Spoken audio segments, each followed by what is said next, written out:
All right, so as promised, we're going to move through the next sentences a little bit more quickly. We're at sentence 4 of Hecuba's proem of the Troades by Seneca. And we're looking at our sentence and we're going to read it out loud in a fairly prosy style. And then go through our steps that we go through with any sentence. See how many clauses we have. If we have, as we have here, but one clause, identify our verb. Translate that. Use that to find our subject, add any direct objects, and then fit everything else in around the edges. So here we have en alta mori decora congesti jacent tectis adustis. On the right-hand side, we see the walls of Troy, because we'll recall in this passage Hecuba is complaining about the fall of her city and reflecting on the transience of all mortal things, but especially her home, the city of which she was queen up until this point. So we look for verbs, and again, looking for verbal endings is a good way to go. Most, must, isn't endings, iis, diet, imis, istus, erant, ruris, tur, murmini, untur. All of those endings you so laboriously memorized in your first couple years of Latin. So here we have jacent. They lie, and it's actually going to be describing the walls of Troy that we see over here on the right-hand side of the page. This is Troy 4, so an earlier version of Troy than the Troy that fought the Trojan War. But these, or at least their decorations, are going to turn out to be the things that lie. So who or what lies? Our next question. Looking for a subject, looking for a nominative. Well, lo and behold, in green, we have our nominative plural subject, alta decora. So our sentence so far, see the lofty decorations lie. Now, we look for direct objects, and if we don't find any, we're just going to fill in our genitives. We're going to fill in our datives if we have any. Here we don't. And our ablatives as well. So we have a genitive, and notice this is the rhetorical device of synkesis. We have alta decora going together and mori congesti, our genitive, going together. So we have the lofty decorations of the heaped up wall lie, with the roofs having been burned. Tectum tecti is a word for roof. Literally, it just means a covering. It can also refer to a house by synecdoche, a part for whole. So it would be just as correct to say with the structures having been burned. So we have an ablative absolute, tectis adustis. And as we mentioned as well, we have the rhetorical construction of synkesis, alta mori decora congesti. And we put that all together and we get a good translation of our sentence. All right, so we'll say goodbye to the walls of Troy, but we're still meditating on their fall. So we have at sentence 5, at the very top, a brief history of Troy as told by Diodorus Siculus. Diodorus Siculus, as his name implies, lives in Sicily. He lives around the reign of the Emperor Augustus, the first emperor of Rome, adoptive son of Julius Caesar. And he describes very briefly and pithily the entire history of the royal house of this line. And according to Diodorus Siculus, the house of Troy goes back to a founder named Teucrus. And sometimes you'll hear the Trojans referred to as Teucrians, and now we know why. Teucrus, you'll notice, according to Diodorus, has sort of a romantic ancestry. He's the son of the river god Scamandrus and a nymph who lives on Mount Ida. He's going to have a daughter, Bateia, and Bateia is really interesting too because she actually goes by another name according to Homer. The gods call her Marini. And when we get to the Iliad, we actually find her tomb mentioned at one point, and we're told that the tomb of Marini, as the gods call her, or Bateia, as she was called by her family, was still visible to the heroes fighting on the plains of Troy during the Trojan War. It's a memorial of a much earlier time of the city. So Bateia is going to get married. She marries a fellow named Dardanus, who is the son of no less a personage than Zeus, the king of the gods. And so Trojans can also be referred to as Dardanians. They have offspring. The offspring of Dardanus is Erichthonius. Erichthonius is also the name of one of the early kings of Athens. Erichthonius is going to give birth to yet another eponymous hero. Remember, eponymous means somebody after whom something is named. So Tros is the eponymous founder of Troy. That is, he's the person after whom the city of Troy is named, giving us the Trojans. Tros has 3 sons, Ilus, Assaracus, and Ganymedes. Ganymedes very rapidly gets out of the picture because Zeus abducts him in the form of an eagle and takes him up to Mount Olympus to be his personal cupbearer. Aeolus becomes the father of Laomedon, who's the father of Priam, king of Troy during the Trojan War. And finally, Assaracus, the middle sibling, who's interesting for us because his house is going to be mentioned in this sentence, but also because he's going to be the ancestor of Aeneas, the one Trojan prince to escape from the fall of Troy, making him sort of an interesting figure to later dynasties who want to trace their ancestry back to the Trojans, most famously the Romans, who believe that they're descendants of Aeneas, who, as we read in the Homeric hymn to Aphrodite, is the offspring of a union of Aphrodite, who approaches Anchises, the father of Aeneas, disguised as a nymph, and convinces him to sleep with her. She seduces him on Mount Ida. So sort of taking us back to the very origins of this dynasty with the nymph of Mount Ida seducing Teucrus. It seems to be a proclivity that's common to the family. So Assaracus' house is going to be mentioned in this line, and that's why he becomes significant to this passage. So, regiam flammae ambiunt, omnis quellate fumat, Assaraci domos. So we see our que. Remember, he said this is like a stop sign. It's a conjunction. So we're going to take that as a sign that this links together two clauses. Each clause has its own verb. Ambiunt, they surround. And fumat, he, she, or it smokes. Then we look for nominative subjects, and we find the subject flammae for the plural verb ambiunt. Notice that ae is a nominative plural ending. And this long hyperbaton, omnis domus, is going to be our nominative subject of the second clause, the entire house smokes. So subject 1 is flammae, verb 1 is ambiunt, and then our direct object of ambiunt, the thing that the flames surround, is the palace, which we know by its accusative ending. Then we have another subject, omnis domus, the entire house. We have a verb, fumat, and we have no direct object. We just have a genitive case, Assaraci.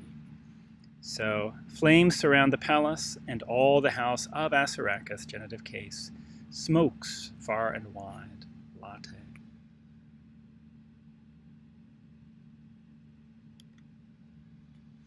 Okay, moving on to sentence 6, again, keeping going fairly rapidly. We look for verbs and we find, again in pink, prohibet, keeps off. So what are we going to do with this sentence? Well, we look for a subject of prohibet. Notice that's a singular ending. We find flamma. Again, I've made our nominatives green. So flame does not, notice the noun, keep off. Then we need something accusative for it not to keep off. The avidas manus, our accusative plural. Notice this is a fourth declension noun, so that us actually is feminine and accusative and plural. Avidas manus. Remember, manus sort of irregularly is feminine, which is strange for a fourth declension noun, but it still takes the same endings as the masculines. Finally, victoris, well, genitive case, right, of a third declension noun. So we get flamma, subject, verb prohibet, direct object, avidas manus, and our translation, the flame does not keep off the eager hands of the victor. Okay. Now on to sentence 7. Again, we see that bright red conjunction. We see two verbs, dieripitor and patet. Dieripitor is going to be the verb of our first clause. Patet is going to be the verb of our second clause, and they're going to have separate subjects. So subject 1, ardenes Troia, Troy burning. Dieripitor is turn apart. Nec, conjunction linking our second clause. Nor, caelum, is the heaven, or is the sky. Patet, visible. And then we have our ablative absolute, undante fumo, literally with smoke undulating.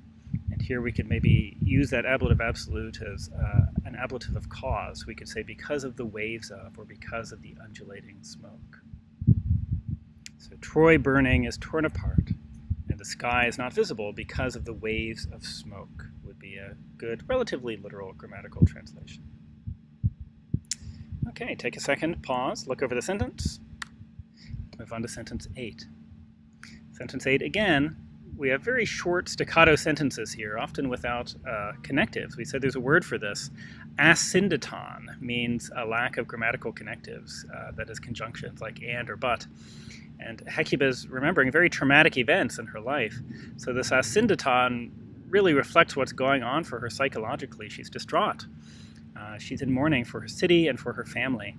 And so her lack of connectives indicates the sort of staccato and slightly disorganized manner of her speaking and thinking. So squalet is our verb, and notice squalea squalera can mean many things. It can mean to be dirty or to be bristling, but it can also have this very sort of specific funereal connotation of to go clad in dark garments of mourning. And this is maybe a slight liberty by me, but I've translated it with that very specific funeral-oriented meaning here, because it actually works well as a figurative way of describing the obsitus ater dies, the day choked or covered.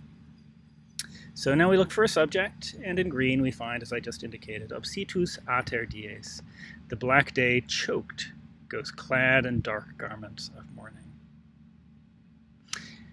And then what is the dark day choked by? Well, we have two things that it could be choked by. One is nube, ablative, and the other is densephawila iliaka.